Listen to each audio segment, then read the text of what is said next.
මම මේ වීඩියෝකෙන් කතා කරන්න යන්නේ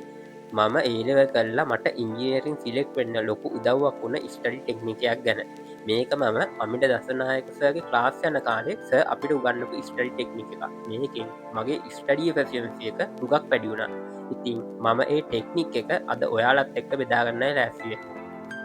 මේ ටෙක්නික් එකේදී අපි කරන්නේ අපේම ප්‍රගතිය නැත්තං අපේම එෆිසියන්සි එක අපිම රිවියව් කරන ඒක කරන්න මෙහෙමයි ඉස්සල්ලම මේ වගේ හිස් කොලයක් ගන්න ඊට පස්සේ ඒකේ වයියක්ෂයයි එක්ෂක්ෂයයි කියලා ඒක බෙදාගන්න ඒක අපි වයියක්ෂය සලකුණු කරගන්නේ දවසේ වැඩ කරන පැයගානයි එක්ෂක්ෂයෙන් අපි අපේ ඒ වැඩ කරන දිනයයි ලකුණු කරගන්න ඕනේ එක්සාම්පල්ලයක් විදිහට මම මේ ගහන ග්‍රාෆ්ක දිහා පොට්ටක් බලන්න සාමාන්‍යයෙන් අපි වැඩ කරන්නේ ඒලෙවල් දවස්සල පැය 20ක් වගේ කාලයක් තමයි උපරිම මොකද අපි අනිවාර්යෙන්ම පැය 4ක් නිදාගන්න ඕනේ පැය 4ක් හෝ ඊට වැඩි ඉතින් මම මේකෙදි පැය 16ක් විදිහට මගේ වැඩ කරන පැය ගාන ලකුණු කරගන්නවා ඒත් මම ඒලෙවල් කරන කාලේ ඒක පැය 20ක් විදිහට ලකුණු කරලා තිබ්බා මේක ඇවිල්ලා දල සටහනක් විතරයි ඒකෙන් ඕගොල්ලෝ හරි අවබෝධයක් ගන්න ඊට පස්සේ මම ගන්න මම මේක රිකෝඩ් කරන දවස ඒ කියන්නේ ජූලි 4 වෙනිදා මං 4 වෙනිදායිදා මේක දින ගාන දාගෙන යනවා 4 5 6 7 කියන අනුපිළිවෙලට එතකොට මම මේකේ 25 වෙනිදා වෙනකන් දින දාගෙන යනවා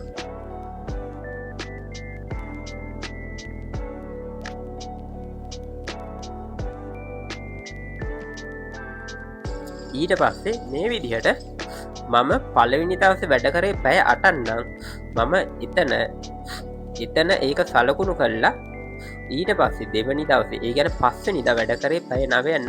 ඒකේ සලකුණ යොදා ගන්නවා ඊට පස්සේ ඒ දෙක යා කරනවා ඒ විදිහට මම වැඩ කරන දවසේ ඒ වැඩ කරපු පැය ගාන ඉස්සරින් සලකුණක් දාගෙන ඒ ටික මේ විදිහට යා කරගන්න ඕනේ දැන් ඔයාලා බලන්න ඇති මෙහෙම කරන එකෙන් ඔයාලා තියෙන වාසිය මොකක්ද කියලා. දැන් මේ graph එක බලන්න. මේක බැලුවම ඔයාට පේනවා ඔයා ඉස්සෙල්ලා වැඩ කරගෙන ආපු පිළිවෙලයි ඔයා වැඩ කරපු පැය ගානයි. ඊට පස්සේ ඒකේ මැද්දේදී මේ වගේ doubt එකක්. ඒ කියන්නේ ඔයා වැඩ කරන පැය ගාන අඩු වුණොත් ඔයාටම තේරෙනවා දැන් මම මුලට වඩා වැඩ කරන පැය ගාන හුඟක් අඩු වෙලා කියලා.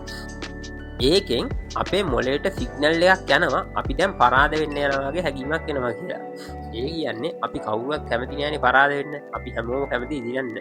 ඒකෙන් අපිට ඉබේම ඊළඟ දවස් හිටන් හුඟක් වැඩ කරන්න ලොකු chance එකක් හම්බ වෙනවා. ඇත්තට මේ doubt එකක් වෙද්දි මේ graph එක ගහද්දි මට මෙහෙම කොයි වෙලාවකවත් දවස් 4ක 5ක doubt එකක් වෙලා නෑ. මොකද දවස් 1ක් 2ක් ඒක අඩු වෙද්දි මගේම හිතට හරි නෑ මේ graph එකේ ලකුණු හුඟක් අඩු වෙලා කියලා. ඒ නිසා මම ඊළඟ දවස් ඉඳන් ඊටත් වඩා උපරිම පැය ගාණක් කවර් කරන්න තමයි try කරන්නේ. මෙන්න මේ ටෙක්නික් එක යූස් කරලා ඔයාට ඔයාගේ ස්ටඩි එෆිසියන්සි එක ඔයාටම රිවිව් කරගන්න පුළුවන් වගේම ඒක ඔයාට